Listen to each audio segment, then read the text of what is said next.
A man handcrafted by God himself, bursting full of potential, destined to become champion of champions. That's what Dr. Terry Todd saw when he walked into a random powerlifting high school meet. There he was, a teenage boy the size of a grizzly bear. He sat with his friends, emanating an aura of an African king surrounded by his children, and like a moth is driven to a flame, Dr. Terry, with his centuries worth of lifting and coaching experience, felt compelled to talk to Mark and see what this huge chunky kid was made of. So tell me, Mark, what do you plan to do after all this is over? I'm pretty hungry, so I guess a sandwich or something. No, Sen, I meant after high school. Do you plan to continue powerlifting? With your caliber, you could even challenge the national records. There's this cute cheerleading girl who looks like Gal Gadot, so I might ask her out or something. Son, you know what? I think powerlifting's too easy for you. You will easily win the state championships, maybe even the national championships. But in weightlifting, there is this global stage called the Olympics. And you know who watches it? Gal Gadot. I will do it. Teenagers are often angry, horny, and cynical. Doing anything of value with passion and long-term aim is simply considered as not cool. But here was Mark Henry, a 19-year-old who wanted to go to the Olympics and become the strongest man in the world.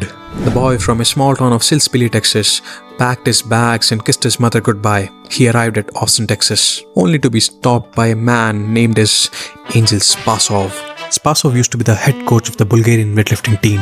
Now, dear listener, you might be thinking, are we talking about the same Bulgarian team that dominated the Olympics in the 70s? Yeah, we are. So with such an experience, Angel Spasov had seen it all. He had seen countless athletes with potential.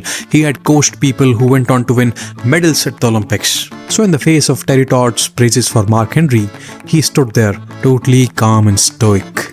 Sure, this kid might have done well at powerlifting, but powerlifting's simple. You pick shit up, you put shit down. But weightlifting was different. It required strength of an elephant, explosiveness of a gazelle, and the flexibility of a Russian porn star. To see if Mark had what it takes to succeed in the sport, they had him run fast, lift heavy, jump high, and few other things. Mark Henry did well.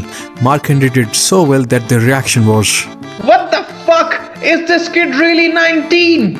Collect his blood sample, pump his semen, have him impregnate my daughter."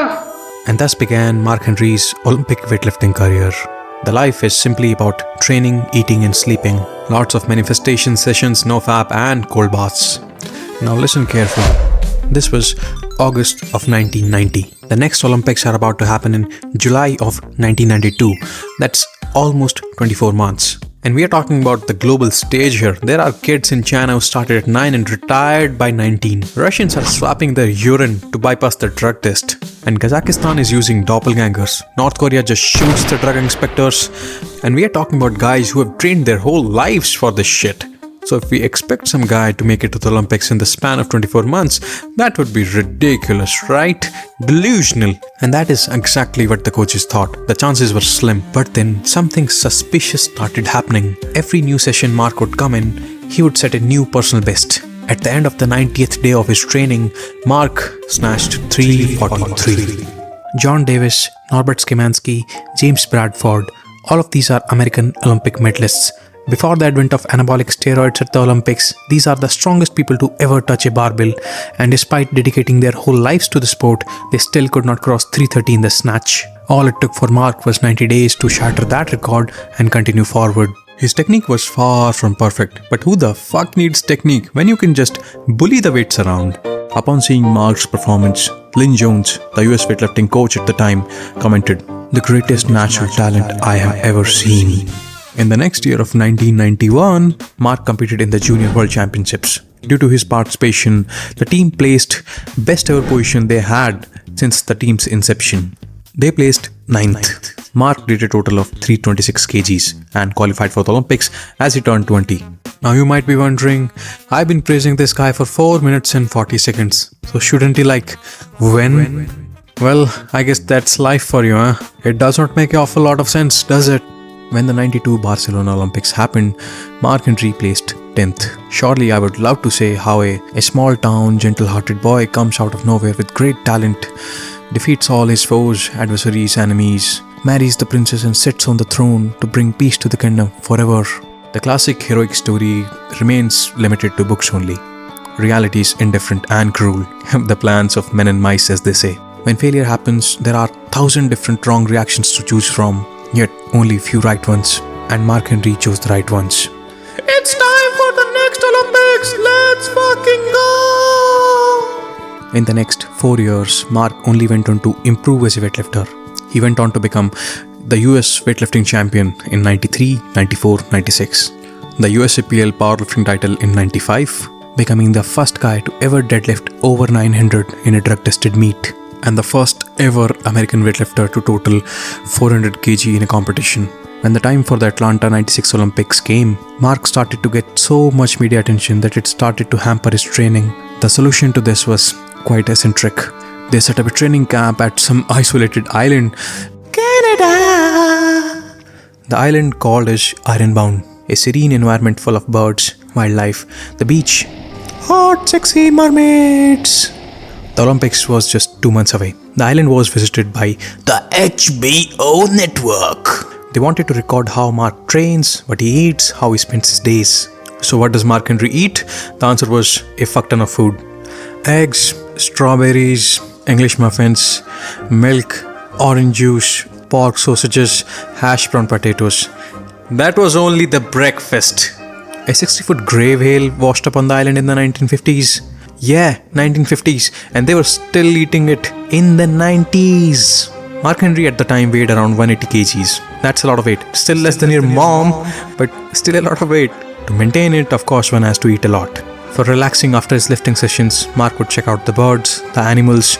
He would go for a swim in the ocean, eating, lifting, relaxing. That is how the days passed by. The media from HBO recorded all that. They had a dilemma in mind on how to market Mark Henry. They had two approaches in mind. First was black chocolate, thick legs, hairy chest, guns. And the second and the only approach left was the strongest man in the world, 20-inch biceps and an even longer penis. At the time, there was a growing population of homosexuals in the USA, and in HBO surveys, they somehow liked the second one more. Olympics!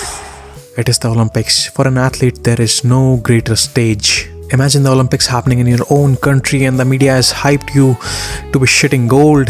People are eyeing you, millions of eyes just glued to the screen watching you perform. But then you suffer a back injury during one of your snatch attempts. Fuck! Mark finishes all his snatch attempts and his first clean and jerk attempt. He qualifies for a total and is placed 14th. He retires as a weightlifter, never to compete again. The earth does not stop revolving. Life goes on as usual. The days keep on coming and going. Hey, the video has ended.